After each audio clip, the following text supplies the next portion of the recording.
My dear brothers and sisters, welcome to the other classroom. Class 8-এর প্রথম unit টেস্টের ইংলিশের কোশ্চেন পেপার একটি মোস্ট ইম্পর্টেন্ট সেট। দেখো এই প্রশ্নগুলো এবং তার পাশাপাশি উত্তর। ফার্স্ট ইউনিট টেস্টে ক্লাস 8-এ ইংলিশের নাম্বার থাকবে 30, সময় থাকবে 1 ঘন্টা। এবার গ্রুপ এতে দেখো বলেছে read the following passage and answer the question that follow. অর্থাৎ এখানে দেখো আমাদের টেক্সট বইয়ের থেকে কিছু লাইন তোলা আছে যাকে আমরা বলি প্যাসেজ বা সিন অংশ, এবং সেই সিন রিলেটেড কিছু প্রশ্ন হবে, সেগুলো আমাদের সলভ করতে হবে। চলো তাহলে শুরু করছি। প্রথমত দেখো লেখা আছে there was once a lad who wanted to be a sailor but his mother would not let him go to the sea. একটা ছেলে ছিল যে নাবিক হতে চেয়েছিল, কিন্তু তার মা তাকে সমুদ্রে যেতে দিতে চাইতেন না। তারপর দেখো বলেছে child what do you know of sailing she would সে।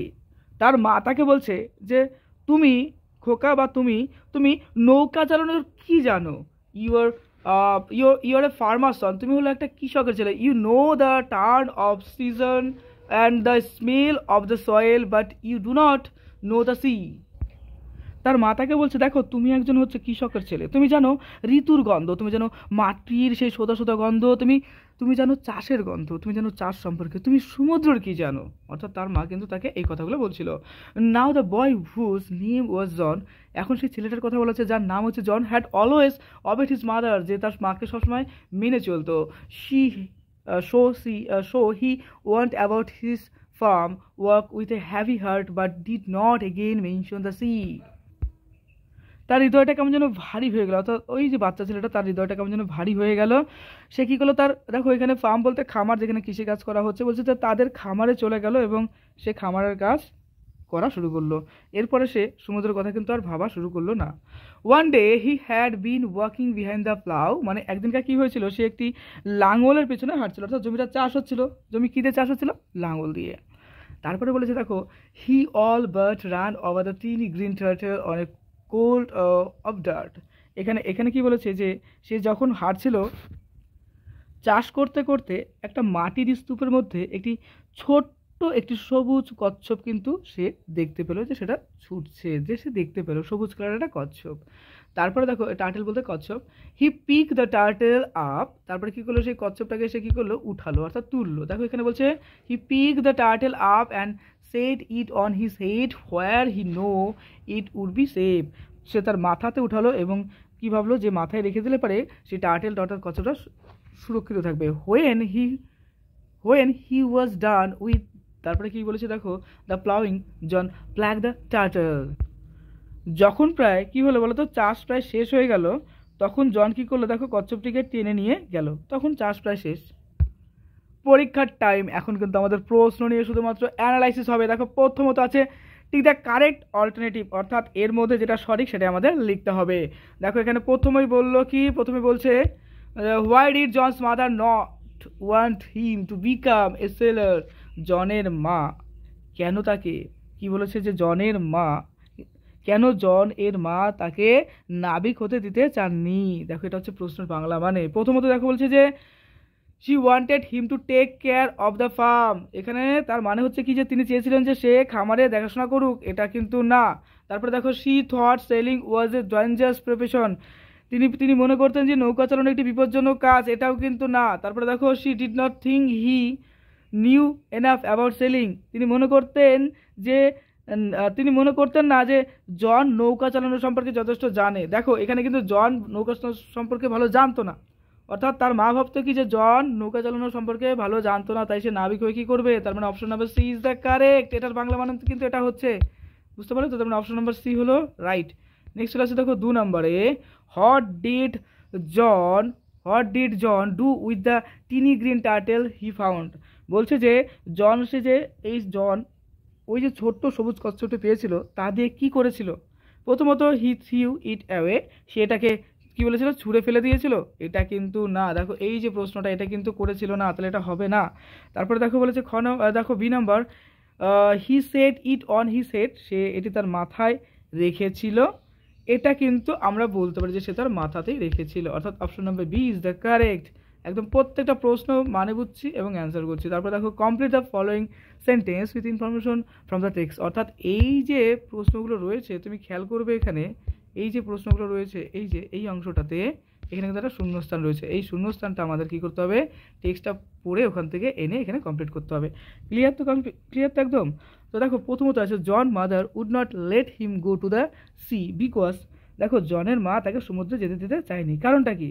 কারণ হচ্ছে জন তো নৌকা চালানো সম্পর্কে জানে না, সে সমুদ্র সম্পর্কে কতটুকু জানে। তাহলে আমরা অ্যান্সারে লিখবো কি? দেখো অ্যান্সারে লিখবো she thought he did not know enough about sailing. 2 নম্বর, John pick up the tiny green turtle and set it on his. এর বাংলা মানে হচ্ছে কি, জন ছোট্ট সবুজ কচ্ছপটি তুলে তার ড্যাশের উপর রেখেছিল। কোথায় রেখেছিল? তার মাথার উপর। মাথাকে ইংলিশে বলা হয় হেড, তার জন্য অপশন হবে দেখো এখানে হেড। নেক্সট দেখো বলেছে write T for true and A for false, এবং তার পাশাপাশি কিন্তু আমাদের স্টেটমেন্ট দিতে লাগবে। 1 নম্বর, John disobeyed his mother and went to sea. John তার মাকে কী করতো? অসম্মান করতো, এবং তারপর বলেছে কি সে হচ্ছে কোথায় যেতে চেয়েছিল? সমুদ্রে যেতে চেয়েছিল, তাই না? অসম্মান করে বা অবাধ্য হয়ে সে সমুদ্র চলে গেল, এটা তো মিথ্যা, সমুদ্র তো সে যায়নি। তাহলে দেখতে হবে যে মিথ্যা, এবং তার পাশাপাশি কারণটা কি বলতো? কারণ দেখো তার জন তার মায়ের কথা মেনে চলেছিল এবং সে কী করেছিল? খামারের কাজ করেছিল। তো এটাকে আমরা ইংলিশে ট্রান্সলেট করবো। তো দেখো ইংলিশে ট্রান্সলেট করে লিখবো যে প্রথমত লিখবো ফলস, তারপরে লিখবো সাপোর্টিং স্টেটমেন্টে because John obeyed his mother. এখানে ভুল বলার কারণটা কি? Because John obeyed his mother and continue with his farm work. Next 2 নম্বর, John found the tiny green turtle while plowing the fields. John কি বলেছে? দেখো জন ক্ষেত চাষ করার সময় একটা ছোট্ট সবুজ কচ্ছপ খুঁজে পেয়েছিল, এটা তো সত্য, তার জন্য পাশে লিখবো দেখো ট্রু। আর এটা সাপোর্টিং স্টেটমেন্টে কী হবে? Because the passage state that John found the turtle while he had been walking behind the plow। এটা কিন্তু সত্য। তাহলে বলবো যে কারণ, এক্ষেত্রে বলবো যে আমরা যে প্যাসেজটা বললাম সেই প্যাসেজে বলা হয়েছে যে জন লাঙলের পেছনে হাঁটার সময় একটি কচ্ছপ খুঁজে পেয়েছিল, তাই না? বুঝে যাচ্ছে তো? আচ্ছা দেখো নেক্সট প্রশ্ন, অ্যান্সার দ্য ফলোইং কোশ্চেন। 1 নম্বর, what was John's dream occupation and why did his mother object to it. অর্থাৎ জনের স্বপ্নের পেশা কী ছিল এবং কেন তার মা এতে আপত্তি করেছিল। আমরা জানি কি যে সে একটা নাবিক হতে চেয়েছিল, তাই না? আর এক্ষেত্রে তার মা আপত্তি করেছিল কেন? যে তুমি সমুদ্রে গিয়ে কী করবা, তুমি তো সমুদ্র সম্পর্কে জানো না। তো দেখো John's dream occupation was to be a sailor, his mother object to it because she thought he did not know enough sailing। বাস হয়ে গেল। Next 2 number, describe the incident where John found the teeny green turtle। সেই ঘটনাটা ব্যাখ্যা করো যেখানে জন কি পেয়েছিল? সেই সবুজ কচ্ছপটি খুঁজে পেয়েছিল। আমরা আনসারে লিখবো দেখো John found the tiny green turtle while walking behind the plow, he picked it up and set it on his head to keep it safe। এর মানে হলো জন লাঙলের পেছনে হাঁটার সময় একটা ছোট্ট একটা কী হয়েছিল? সবুজ কালারের কচ্ছপ খুঁজে পেয়েছিল, সে কী করেছিল? সে এটি তার মাথার উপর রেখে দিয়েছিল যেন সে নিরাপদে থাকে। চলো আসছি next, read the following passage and answer the question that follows. অর্থাৎ এখানে আমাদের একটা প্যাসেজ দেওয়া আছে, একটা আনসার প্যাসেজ, সেটা পড়তে হবে এবং সলভ করতে হবে। আমি একটা পড়ে যাচ্ছি, শোনো। দেয়ার দেখো বলেছে the story of selfless farmer, অর্থাৎ একটি নিঃস্বার্থ একটি ভালো কৃষকের গল্প। There was once a farmer named Raj who lived in a small village. তো রাজ নামে একটি কৃষক ছিলেন যে একটি ছোট্ট গ্রামে থাকতেন। হি ওয়াজ নো, দেখো এখানে আমি পড়ছি, এখান থেকে দেখো লক্ষ্য করো, he was known for his kindness, মানে সে তার দয়া এবং উদারতার জন্য, জেনারসিটি মানে দয়া এবং উদারতার জন্য সবার কাছে কিন্তু পরিচিত ছিল, অর্থাৎ খুব বিখ্যাত ছিল। ওয়ান ডে এ সেভার্স থট, কি বলছে যে hit the village and many farmer lost their crops. মানে কোনো একদিন কি হলো, তীব্র একটা খরা দেখা গেল সেই গ্রামে। খরা বলতে যেখানে বৃষ্টি টিষ্টি কিছু নেই, খুব খারাপ একটা পরিস্থিতি, এবং অনেক কৃষক তাদের ফসল কিন্তু নষ্ট হয়ে গেল, অর্থাৎ হারানো শুরু করলো। Raj however share his own food and water with this neighbour even though he had limited this resources. রাজার কাছে খাবার দাবার জল কম থাকা সত্ত্বেও তার মনটা এতটা ভালো, সে কী করলো? সবার মধ্যে সেই খাবার দাবার সব কিছু শেয়ার অর্থাৎ দেওয়া শুরু করলো। As though continue the villager গ্রিউ with মানে অ্যান্ড উইকার। এরকমভাবে খরা চলতে চলতে সেই গ্রামের লোকগুলো একদম গরিব, একদম অবস্থা খারাপ হওয়া শুরু করলো। Raj despite his own struggle continue to help others. দেখো রাজের একটা কী ছিল বলতো, একটা নিজস্ব একটা সংগ্রাম ছিল, কিন্তু তাও সে অন্যদের কী করতো? সাহায্য করতো। তারপরে তাকে বলছে one day a group of villager come to Raj farm. একদিনকার সেই গ্রামের কৃষকগুলো দল ধরে তো রাজের বাড়িতে এলো, সিকিং হেল্প, এবং তার কাছে উপকার বা হেল্প কিন্তু চাইলো। Raj welcome them and share that little food and had, রাজের কাছে যা ছিল খাবার দাবার সব কিছু দিয়ে কিন্তু সে গ্রামের লোকের সাহায্য করলো। জাস্ট দেই নেই বলতে merchant passed by the show of the villager staring at Raj farm. তখন ওই সময় একটা গ্রামে দিয়ে একটা লোক যাচ্ছিল, একটা বিশাল বড় একটা বিজনেসম্যান, এবং রাজের এই টোটাল সিস্টেমটা সে দেখলো। He was so impressed with Raj selflessness that he decided to reward him. রাজের এই টোটালটা দেখার পরে সে কী করলো, রাজকে উপকারের জন্য এগিয়ে এলো। The merchant gave Raj a large some of money, রাজকে অনেক টাকা দিল, অ্যান্ড এই ম্যাজিক্যাল সিড, এবং একটি জাদুর বীজ আমরা বলবো দিল, বলতে যেটা চাষ করে ওই যে বীজ যেটাকে বলে, that would grow into a tree and that would produce amount fruit and water, এবং যথেষ্ট পরিমাণে কী করলো বলতো, যেটা হচ্ছে পরবর্তীকালে এই বীজগুলোর থেকে অনেক ফল, অনেক অনেক সবজি, সব কিছু একটা ভালো একটা পরিমাণ ওঠা শুরু করলো, তার সঙ্গে সঙ্গে জল সবই কিন্তু পাওয়া তারা শুরু করলো। ঠিক আছে, বুঝতে পারলে তো বীজের পরিবর্তন মানে এই ব্যাপারগুলো হলো, অর্থাৎ সেই গ্রামটা বেশ পরিপূর্ণ একটা, অর্থাৎ জল খাদ্য ইত্যাদিতে পরিপূর্ণ হওয়া শুরু করলো একটা সময়। রাজ ওয়াজ overjoyed, but instead of keeping the seed for himself, he shared it with the entire village. কী করলো সে বলতো, সমস্ত গ্রামের মধ্যে দিয়েই, সমস্ত গ্রামের কথা ভেবেই কিন্তু সে সব কিছু দেওয়া শুরু করলো, সবার সাথে ভাগ করে নিল। তারপর দেখো বলেছে যে পরবর্তীকালে দ্য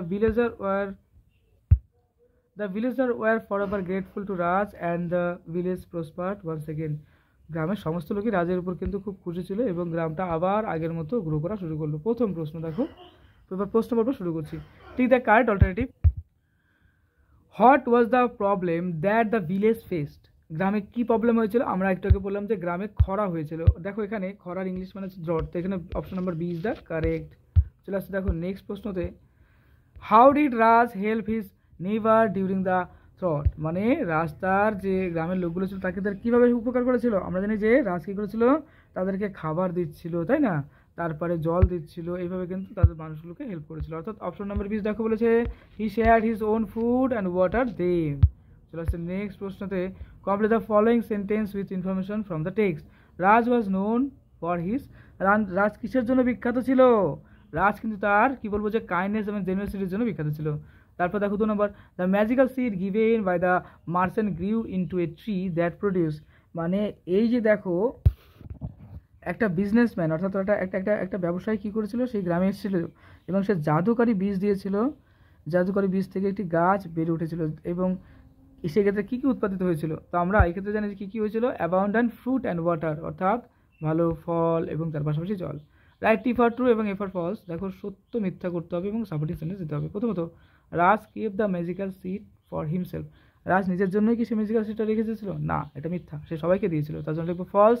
এবার কারণ ব্যাখ্যাতে বলবো because the passage state that Raj share the seed with the entire village, অর্থাৎ সমস্ত গ্রামবাসীকে দিয়েছিল।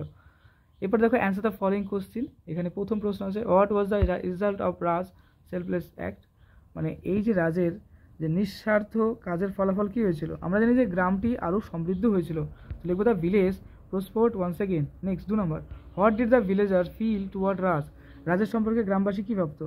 তারা রাজ মানে কী হয়েছিল অ্যাকচুয়ালি গ্রামবাসীরা রাজের প্রতি কী অনুভব করেছিল? তো আমরা বলবো যে তারা রাজের প্রতি কিন্তু চিরকালই একটা ভালো মস্তিষ্ক বা ভালো থিঙ্কিং করতো এবং রাজের প্রতি কিন্তু তারা চিরকালই কৃতজ্ঞ ছিল। তো ইংলিশে বলবো they are forever grateful to him. Next আছে দেখো গ্রুপ বিতে গ্রামার অ্যান্ড ভোকাবুলারিতে। গ্রামার অ্যান্ড ভোকাবুলারিতে প্রথম যেটা রয়েছে দেখো voice change active to passage, অর্থাৎ অ্যাক্টিভ থেকে আমাদের প্যাসেজ পড়তে হবে। 1 নম্বর বলছে the student were solving the math problem. এর বাংলা মানে হলো যে স্টুডেন্ট বলতে শিক্ষার্থীরা গণিতের সমস্যার সমাধান করছে। তাহলে এই ক্ষেত্রে আমরা এটাকে যদি চেঞ্জ করি তাহলে আমাদের কী বলতে হবে, যে এই ক্ষেত্রে আমাদের একটু চেঞ্জ করে পড়তে হবে যে শিক্ষার্থীরা গণিতের সমস্যা সমাধান করছে, তাই না? তো দেখো এটাকে আমরা বলবো যে the math problem are being solved by the student. Next 2 নম্বর, the author has written a new novel, অর্থাৎ লেখক একটি নতুন উপন্যাস লিখছেন। এটা চেঞ্জ করলে কী হবে, a new novel has been written by the author.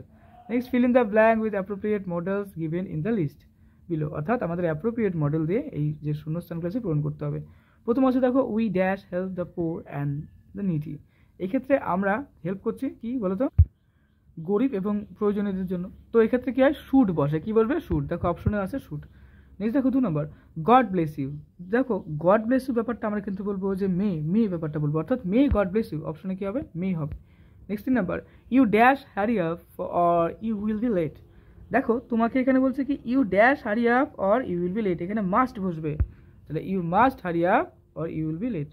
চলে আসছে রাইটিং স্কেলে, দেখো রাইটিং স্কেলে বলছে write a story in about 80 word using the following hints, অর্থাৎ তোমাকে 80টি ওয়ার্ডে একটা স্টোরি লিখতে হবে।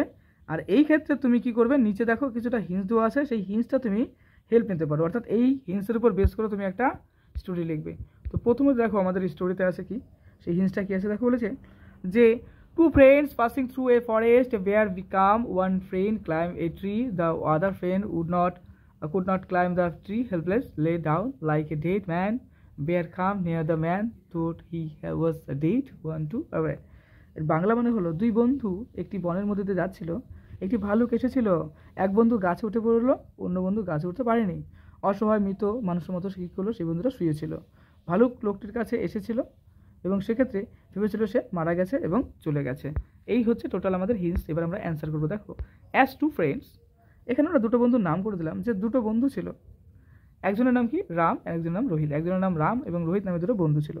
এবার বলেছে দেখো যে পাস থ্রু দ্য ফরেস্ট, অর্থাৎ রোহিত এবং রাম কী করছিল, ফরেস্টের মধ্যে দিয়ে যাচ্ছিল, এ বেয়ার সাডেনলি এমার্জ, অর্থাৎ হঠাৎ করে একটা ভাল্লুক বেরিয়ে আসে, এমার্জ বলতে বেরিয়ে আসা। Rohit quickly climb a nearby tree, অর্থাৎ রোহিত কী করলো, খুব তাড়াতাড়ি একটা গাছের মধ্যে উঠে পড়লো, but Ram unable to climb, Ram কিন্তু গাছে উঠতে পারলো না। Lay down on the ground, দেখো বলছে lay down on the ground and pretending two be dead, অর্থাৎ সে কী করলো, রাম কী করলো, মাঠের মধ্যে শুয়ে পড়লো, শুয়ে কী করলো, একদম মৃত বডির মতো অ্যাটিটিউড করা শুরু করলো। The bear approach Ram, sniffed him and thinking him had dead lost interest and wandered away, অর্থাৎ যে ভালুকটা ছিল সে কাছে এলো রামের, এসে আসার পরে দেখলো যে তুমি মৃত, অনেকক্ষণভাবে এক্সাম করলো যে এটা ঠিক বেঁচে আছে না মৃত আছে, আর মৃত্যু তো খায় না, তো বললো তাহলে তাই হচ্ছে। তারপরে কী করলো, একটা সময় ইন্টারেস্ট হারালো, চলে গেল। Rohit climb down relieved to find Ram safe and sound and they continue their journey, তারপরে কী করলো, রোহিত নিচে নেমে গেল, রামকে নিরাপদে পেয়ে স্বস্তি পেল এবং তারা তাদের যাত্রা চালিয়ে গেল। এই ছিল আমাদের একটা টোটাল একটি প্র্যাকটিসের জন্য সুন্দর একটি সেট। তো তোমাদের ক্লাসের প্রত্যেকটা সাবজেক্টের যেটা সবথেকে দরকার, বইভিত্তিক সাজেশন, পরীক্ষা ভালোর জন্য সবথেকে ভালো বইভিত্তিক সাজেশন দেখো দেওয়া হয়ে গেছে অনেক দিন আগে, ফলো করো, পরীক্ষার জন্য যতটা পারছো রিভিশন করো, অনেক ভালো একটা পরীক্ষা দাও। পরীক্ষার জন্য তোমাকে জানাই বেস্ট অফ লাক।